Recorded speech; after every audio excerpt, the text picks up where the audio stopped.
The writer, the director, and the stars of Forrest Gump have reunited to make a new film together, and it's undoubtedly going to be one of my favorite films of 2024.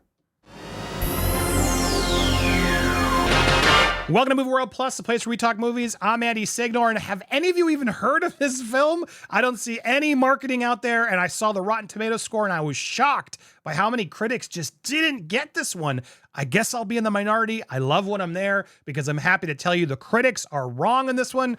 Consider me a sap, but I loved this film. My goodness, I found this film to be so beautiful and so good right now in an election season to really refocus on everything else, what that's important in life, to go through time and generations the way this film does. I just found it stunning. I found it beautiful is the key word. If I could pick one word, it'd be beautiful. Just the whole way it's shot, the performances, the messages. I really, really enjoyed this film, and I hope you will give it a shot this weekend in theaters because it's different, guys. I haven't seen a film like this. He really went for it. This whole team from Forrest Gump, minus Gary Sinise, it would have been interesting to see him in the Paul Bettany role to really seal that Forrest Gump reunion deal up. But Paul Bettany does a fantastic job in this instead.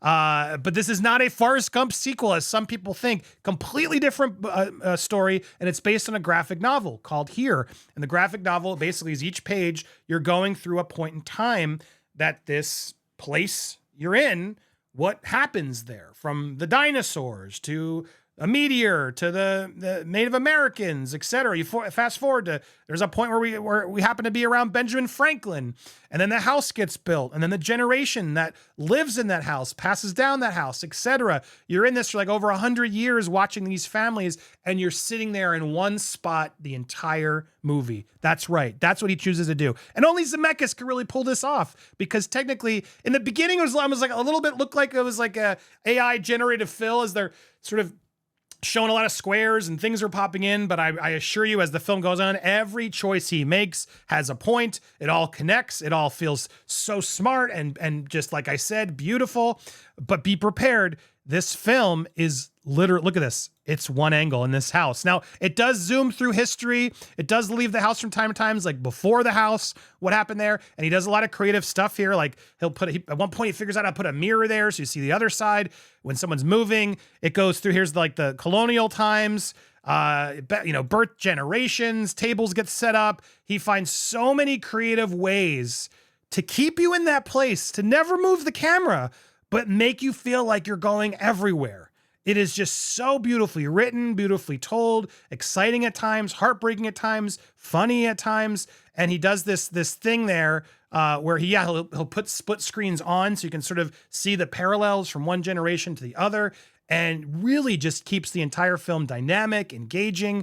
And I was hooked. I was in. Now, one thing I've seen some people just get frustrated on, there's a lot of de-aging, and it didn't bother me. I'm used to it at this point. I thought it was better than most, and Zemeckis is pretty good at this, but they were able to sort of paint on, young versions of Tom Hanks and Robin Wright based on previous imagery and films that existed. He talks about it in this sort of making of the film, but they really did find ways to make them look younger. It doesn't work for some people, to be fair. I've seen some critics who are out there and like, yeah, they look too, but to me, it looks better than Polar Express or Beowulf.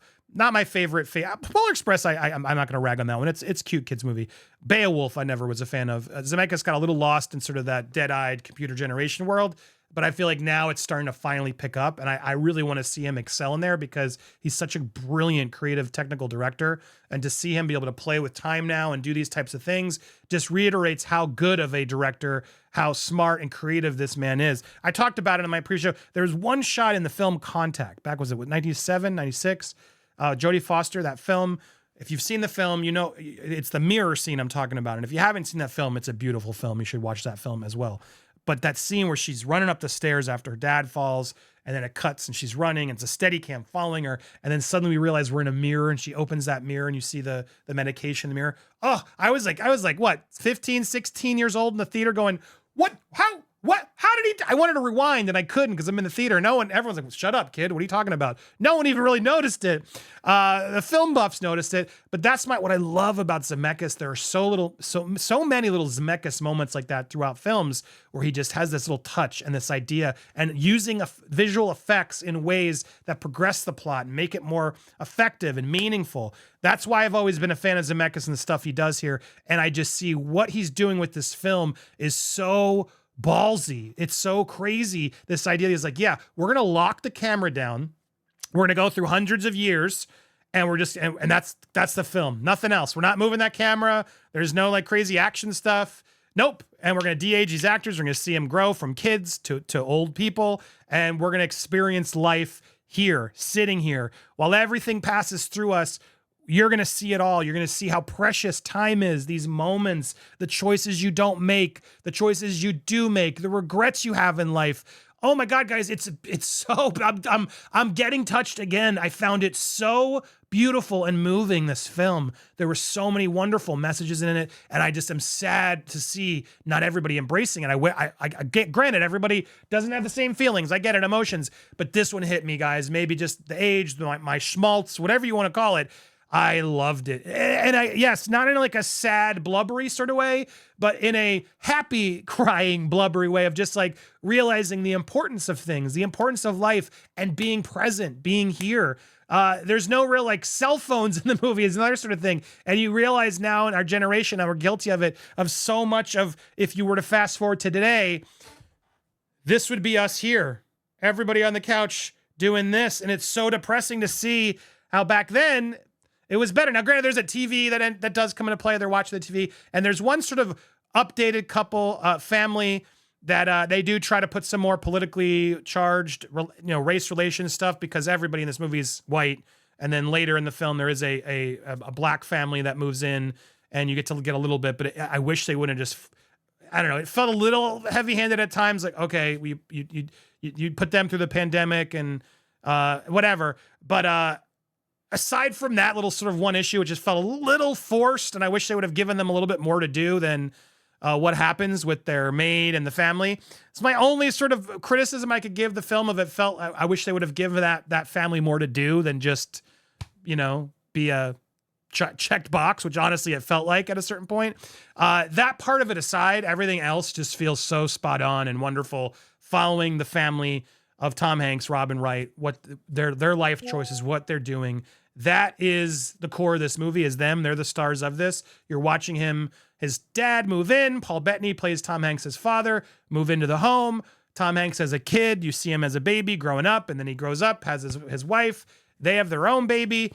They stay in the house, and the choices of staying in that house versus the wife wanting to go. All this sort of stuff plays into the movie, parallel to other generations and other time periods of where we were. The thing just worked for me. I found it so moving, so wonderful, and I hope a lot of you will give this film a chance this weekend because I honestly, who knows about this film? They're not marketing it at all.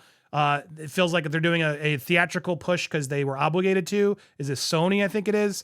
To me, this film is far better than what the critics are saying. So I can't say it loud enough. Check out here, watch it. Hard movie to sell. The title is so fitting, but not one you're going to be able to Google very easily either. So this is a hard sell. I get it, but I'm here to tell you this one it will easily be one of my favorites of this year. I loved it. I can't wait to go back and take my own family. The trailer is so wonderful and gives you a snapshot of sort of what to expect. And I think probably the trailer of the year for me, it somehow surprisingly sells what you're getting in, but if anything, may not prepare you for the fact that, yes, this is definitely more of a play. It is definitely like a play feeling with characters coming in and out of the set, but Zemeckis keeps it engaging, keeps it engrossing, and so moving for me. I loved it.